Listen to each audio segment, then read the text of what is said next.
जय श्री कृष्णा। आज जानकारी लेकर आए हैं साधना जगत में, फिर साधना के ऊपर कि साधना में क्या सावधानियां रखना चाहिए। साधना जब कोई व्यक्ति करता है तो साधना में उसको क्या चीज बहुत महत्व रखती है। देखिए, इस सृष्टि में आपने तपस्या के विषय में कई बार सुना होगा, साधना आपने बहुत कम सुना होगा। बहुत लोगों के लिए तो नया शब्द होगा कि साधना क्या होती है। तपस्या तो सुना है कि भाई ऋषि मुनि जो होते हैं वो तपस्या करते थे, तो उनके अपने जो भी नियम होते होंगे उस विषय में तो किसी को पता नहीं है, पर होती थी सब तपस्या, पूरे जीवन करते रहते थे।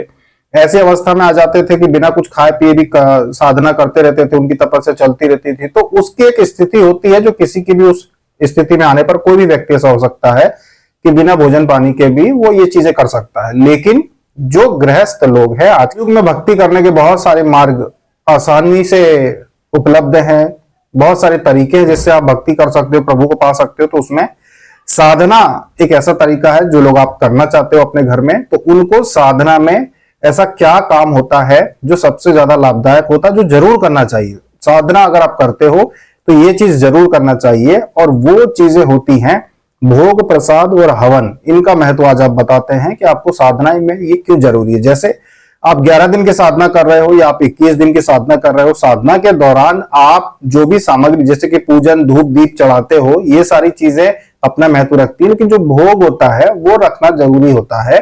जैसे हमने पहले भी आपको बताया है कि जब आप भोग चढ़ाते हो या फिर हवन करते हो, हवन जब प्रभु को आहुतियां दी जाती हैं, सभी देवी देवताओं को आहुतियां दी जाती है, स्थान देवता से लेकर सभी सृष्टि के जितने देवी देवता होते हैं, कुल देवी कुल देवता, सभी को आहुतियां दी जाती है, त्रिदेव को आहुतियां दी जाती है। तो इसका लाभ क्या होता है? इसका लाभ यह होता है कि जब आप साधना करते हो तो आपकी साधना करने के पहले दिन से, हमने पहले भी बताया है कि देवी देवता आपके घर में आके विराजित हो जाते हैं। देवी देवता जब आपके घर में स्थान ले लेते हैं तो उनको आपको कुछ भी प्रदान करने के लिए, अगर वो ऊर्जा उपयोग करेंगे आपको किसी प्रकार का लाभ देने के लिए, तो उनको वो ऊर्जा आपसे ही चाहिए होती है, और वो ऊर्जा होती है हवन के द्वारा जागृत। जब आप हवन करते हो साधना के दिनों में, उससे ऊर्जा जागृत होती है, जिससे देवी देवता आपको जल्दी लाभ पहुंचाते हैं, ज्यादा लाभ पहुंचाते हैं। जैसा हमने पहले भी समझाया था कि देवी देवता आपके द्वारा चढ़ाए गए भोग प्रसाद को आपको ही सुख संपत्ति के रूप में वापस लौटा देते हैं, या फिर साधना कर रहे हो तो सिद्धि के रूप में लौटा देते हैं। वो आपके भोग प्रसाद की उनको आवश्यकता नहीं है, वो तो आपको ही लौटाना, ऐसा सृष्टि का नियम है कि जरूरी होता है। अगर आपने उनको भोग दिया है तो वो आपको लौटाना जरूरी होता है। तो अगर आप कोई साधना करो, जैसे माता लक्ष्मी की साधना कर रहे हो, या आप शिव जी की साधना कर रहे हो, या अन्य कोई भी साधना कर रहे हो, तो आपको हवन करना चाहिए। आपके हवन की जो ऊर्जा होती है, उसी ऊर्जा से आपके घर में देवी देवता सिद्धि प्रदान करते हैं आपको। उसी ऊर्जा का उपयोग करके वो आपके काम बना देते हैं। उसी ऊर्जा का अगर आपने जैसे कोई भी उनसे मांग नहीं करी, और कोई व्यक्ति पूजा पाठ करता है, हवन करता है, और जो ऊर्जा बनती है वो फिर संपत्ति के रूप में उसी साधक को वापस कर दी जाती है देवताओं के द्वारा। तो देवताओं को जितना भी आप भोग चलाते हो वो वापस आपको ही प्राप्त हो जाता है। तो जब भी कोई साधना कर रहा है उसको हवन सीखना चाहिए कि चलो मैं अगर प्रतिदिन हवन ना भी कर पाऊं तो सप्ताह में एक दिन हवन कर सकूं, पूरी साधना में मेरे 2 दिन तो हवन हो जाए, बीच में एक बार मैं कर लूं और एक बार मैं जब साधना पूरी हो तब हवन कर लूं। तो हवन की एक साधारण सी विधि हम आप लोगों को उपलब्ध कराते हैं, उसका उपयोग करके आप हवन करने की कोशिश आपको करना चाहिए। अब 11 दिन की साधना है जैसे, तो बीच में एक दिन हवन कर लेंगे और अंत में हवन कर लेंगे। 21 दिन की साधना है तो 3 सप्ताह आपको मिलेंगे, 3 बार आप, जैसे शुक्रवार देवियों का दिन होता है तो शुक्रवार की, अगर आप कोई भी देवी की साधना कर रहे हैं तो शुक्रवार के दिन आप हवन उनका करेंगे तो उनको प्राप्त हो जाता है। तो 3 शुक्रवार अगर आपके 21 दिन आ जाते हैं तो 3 आपके हवन हो जाएंगे। तो हवन का बहुत भी अधिक महत्व होता है। जो लोग ये कहते हैं कि भाई हवन करना हमको नहीं आता है, उनको कोशिश करना चाहिए कि वो सीखें हवन करना, क्योंकि इसका लाभ हमेशा मिलेगा आपको। क्योंकि जैसे मान लो आप जाप करते हो ना, तो 51 माला, 101 माला जो आप करते हो, उससे जो ऊर्जा बनती है वही ऊर्जा एक हवन से भी बन जाती है। तो हवन का अपना महत्व है, इसलिए हवन करना चाहिए। अगर आप लोग पूर्णाहुति, जैसे कि आपका साधना के दिन पूरे हो गए, अब आपको साधना पूरी हो चुकी है, अब आप क्या करें? तो आप ये कर सकते हो कि आप हवन नहीं बन रहा आपको, तो आप घर में सिर्फ कन्या भोजन करा लो, और हवन के लिए धनराशि आप किसी मंदिर में दान करके आ सकते हो, या आधा किलो हवन सामग्री का पैकेट ले लो और जो सुहाग का सामान होता है देवियों को जो चढ़ता है, जो पैकेट के पैकेट आते हैं वो ले लो और आप मंदिर में जाके दान करके आ सकते हो, या साड़ी दान करके आ सकते हो। इस प्रकार से आप जो आपका मन करे कि हमको ये चीज दान करना चाहिए मंदिर में, वो चीज आप साधना पूरी करने के बाद सीधे दान करके आ सकते हो, अगर घर में आप हवन नहीं कर सकते तो।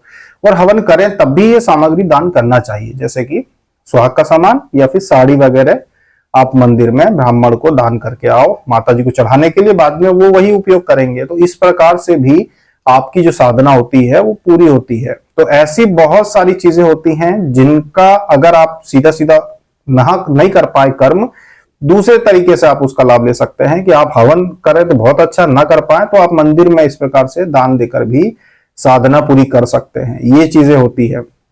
कभी भी साधना में आप बैठे हो तो ये मत सोचना कि देवी देवता तक हमारी बात पहुंच रही है कि नहीं पहुंच रही। ज्यादातर लोगों के मन में यही शंका रहती है कि हमारी बात जो है देवी देवताओं तक पहुंच रही कि नहीं पहुंच रही। देखिए, ये हमारा भौतिक जगत है, चारों तरफ आप जो देख रहे हैं ये भौतिक और नश्वर कहलाता है। यहाँ जो भी वस्तु आप चारों तरफ देखते हैं ये नष्ट एक दिन जरूर हो जाती है, आपका शरीर भी, देह भी एक दिन नष्ट हो जाती है। दूसरा होता है सूक्ष्म जगत, जिसमें देवी देवता प्रेतात्मा सारी सृष्टि ऐसी होती है सूक्ष्म जगत वाली, जिसमें ऐसी योनियां होती है जो सूक्ष्म जगत में ही विचरण करती हैं, वो नश्वर नहीं है। वो हमेशा आप ये देखेंगे कि अनंत काल तक वो चलता रहता है, जब तक सृष्टि है, जब तक सूक्ष्म जगत चलता रहेगा। तो उसमें ऐसा कुछ नहीं कि कोई चीज नष्ट हो जाए। तो जब भी आप कोई हवन करोगे या साधना करोगे तो सूक्ष्म जगत के देवी देवता तो तुरंत कुछ ही पलों में आपके पास प्रस्तुत हो जाते हैं, भले ही आपको दिखाई ना दे। सूक्ष्म जगत को और आपकी भौतिक जगत में अंतर कितना, 1 सेकंड का। जैसे ही आप देह त्याग करते हैं सूक्ष्म जगत आपको दिखने लगता है, या फिर दिव्य दृष्टि जागृत हो जाती है सूक्ष्म जगत दिखने लगता है, सूक्ष्म शरीर में प्रवेश कर जाते हैं तो सूक्ष्म जगत दिखने लगता है। कई बार तो ये भी हुआ है कि कुछ ऐसे लोग भी हैं जो ध्यान के मार्ग पे चलते हैं, मेडिटेशन के मार्ग पे चलते हैं। तो बहुत सारे विदेशों में रहने वाले ऐसे जो वैज्ञानिक होते हैं, जो अंग्रेज तरह के लोग होते हैं ना, तो बहुत सारे तो ऐसे लोग थे जो ध्यान करते करते करते वो सूक्ष्म शरीर में प्रवेश कर गए। तो उन्होंने हमारे भारत के देवी देवताओं के भी दर्शन किए, तो उनको खुद को विश्वास नहीं हुआ कि हालांकि वो लोग कुछ और चीज का कर रहे थे, कि भाई वो ये जानना चाह रहे थे कि वो ध्यान में बैठकर किसी भी खोए हुए व्यक्ति को, जो व्यक्ति कहीं दूर चला गया, क्या उसको ढूंढ सकते हैं ध्यान में बैठ के। वो उस रिसर्च के चक्कर में सूक्ष्म शरीर में प्रवेश करके उन्होंने हमारे देवी देवताओं के दर्शन किए। ऐसी बहुत सारी जो स्टोरीज हैं वो पहले आ चुकी हैं, सामने आ चुकी हैं। हालांकि बहुत पहले की हैं, इसलिए अभी वो शायद उपलब्ध ना हो ऑनलाइन, पर ऐसी घटनाएं हुई हैं कि जो लोग कभी भारत नहीं आए, जिनका भारत से कोई संबंध नहीं, वो लोग भी ध्यान में जब चले गए तो उन्होंने हमारे यहाँ के देवी देवताओं को बहुत सारी शक्तियों के विचरण करते हुए उन्होंने देखा। तो सूक्ष्म जगत हमेशा से था और हमेशा रहेगा। तो ये चीज अंतर होता है कि जब भी आप कोई साधना करोगे तो देवी देवता अपने आप वहां उपस्थित हो जाते हैं। उसमें मन में शंका मत करना, शंका होना ही नहीं चाहिए, शंका ना हो। और प्रसाद कुछ भी आप चढ़ाओ, या फिर हवन का हमने आपको अल्टरनेट बता दिया है कि अगर हवन ना कर सको तो आप मंदिर में दान कर सकते हो, ये आपको लाभ कराता है। तो ये थी जानकारी। साधना में सबसे महत्वपूर्ण जो सवाल होता है लोगों का कि हम हवन नहीं कर पाएंगे तो हम क्या करें, उसके ऊपर तो आप इस तरीके से दूसरी चीज कर सकते हो। अभी तक के लिए इतना ही। जय श्री कृष्ण।